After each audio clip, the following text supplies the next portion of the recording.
Olá, pessoal. Nessa aula vamos abordar a redução de dimensionalidade. Vamos falar um pouco das técnicas, algumas técnicas de redução de dimensionalidade. Vamos falar do CFS, que é o Feature Selection, e vamos falar do PCA, que é a análise de componente principal. Bom, o CFS, Correlation Feature Selection, é uma seleção baseada em correlação. Então, ele busca a relevância individual, considerando as amostras em diferentes classes. Então, eu tenho vários,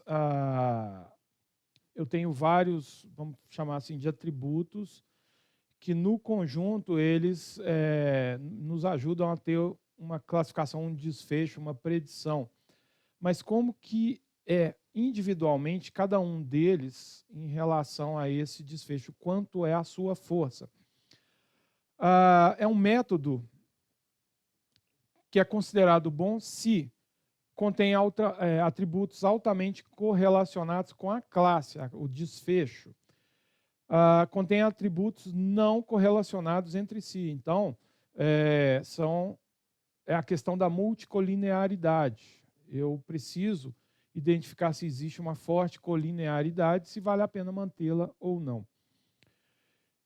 O centro do CFS é uma heurística para avaliação de subconjuntos que considera não somente a utilidade de atributos individuais, mas também o nível de correlação entre eles. Eu vou fazer uma análise individual da importância, mas o modelo, a resposta, considera o todo.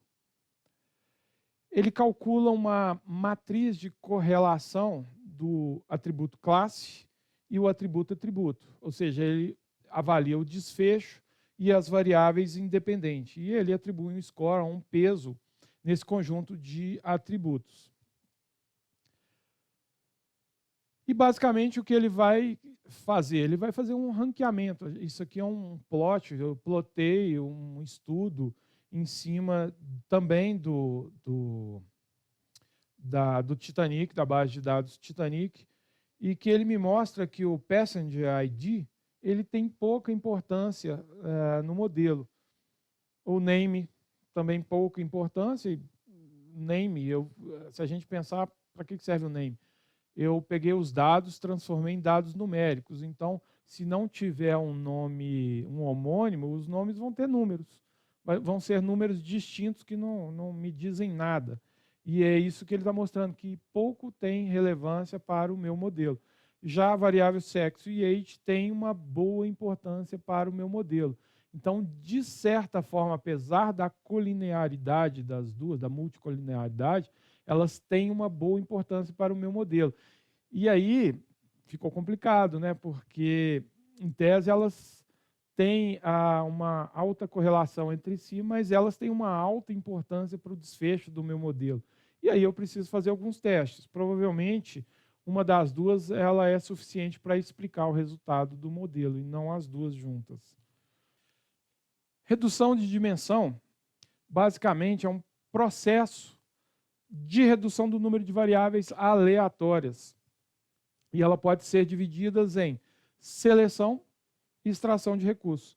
Seleção de recursos, você pode selecionar um subconjunto do conjunto de dados originais. Então, eu posso selecionar um universo de variáveis que poderiam ser explicativas, que poderiam ser suficientes para eu fazer a minha classificação, a minha predição. E extração de recursos, eu crio um novo conjunto de recursos a partir do conjunto original. Então, eu extraio a partir do original as informações que eu preciso.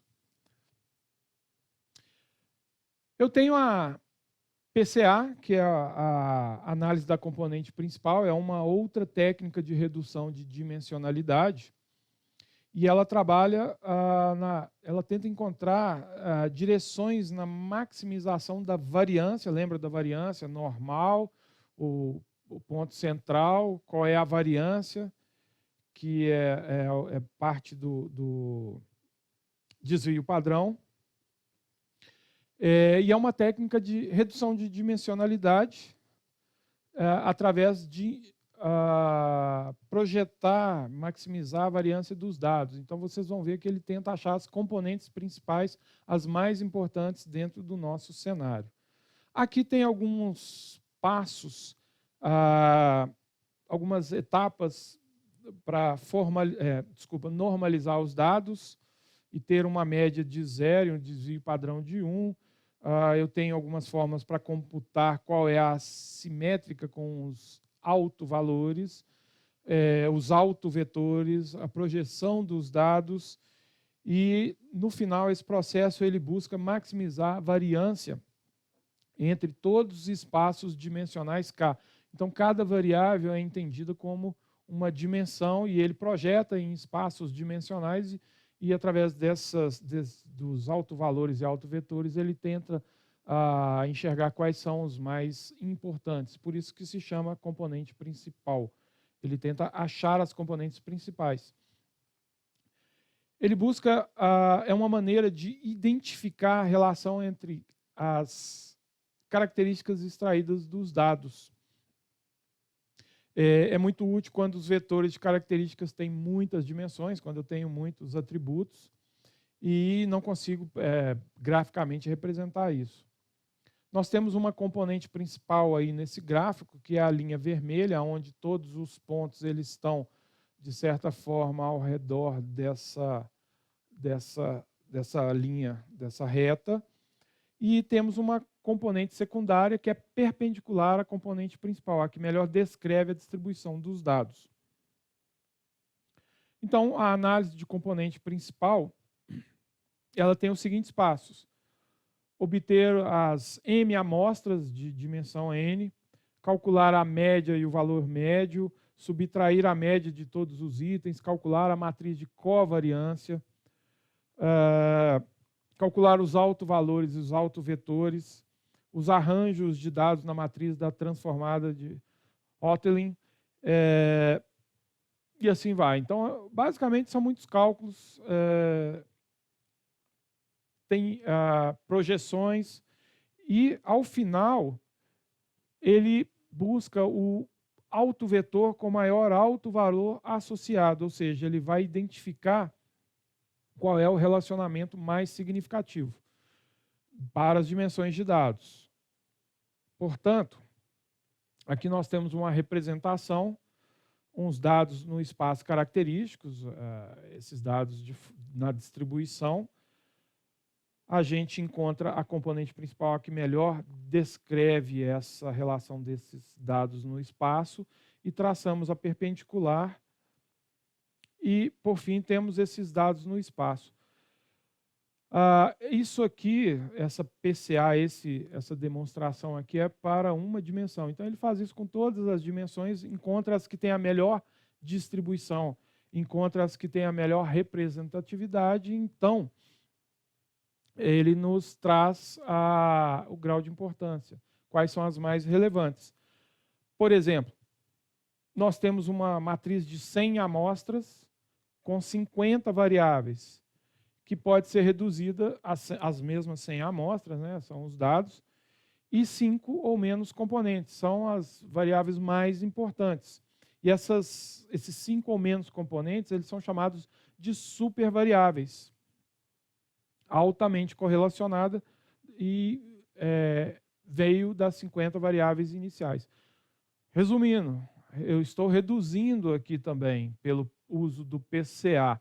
Eu tenho uma coleta de informações onde 50 atributos foram levantados, foram coletados.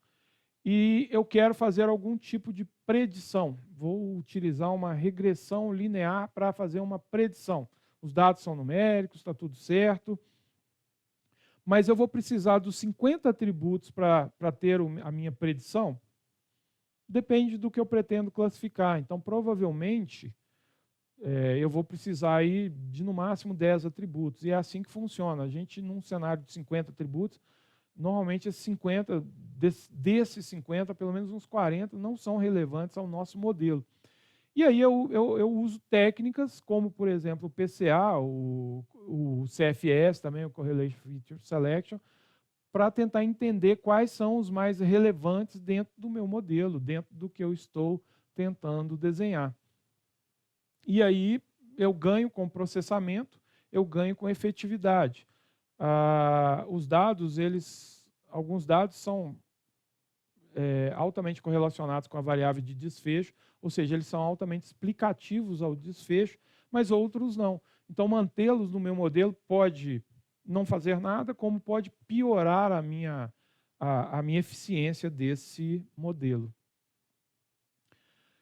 Nós abordamos as técnicas de redução de dimensionalidade, que é de extrema importância, lembrando que a gente avaliou a normalidade dos dados, testes paramétricos para dados normais ou não paramétricos. Nós abordamos a questão das variáveis, entender como elas se relacionam entre si, como se relacionam com a variável que você tem como desfecho, a classificação. E a gente agora avaliou as técnicas para reduzir a dimensionalidade, ou seja, quais são as variáveis que realmente importam para o meu desfecho, para a conclusão do meu modelo. Na próxima aula, já é o capítulo 2, nós vamos abordar e iniciar o assunto de inteligência artificial, já relacionada ao aprendizado de máquina. Obrigado e vejo vocês lá.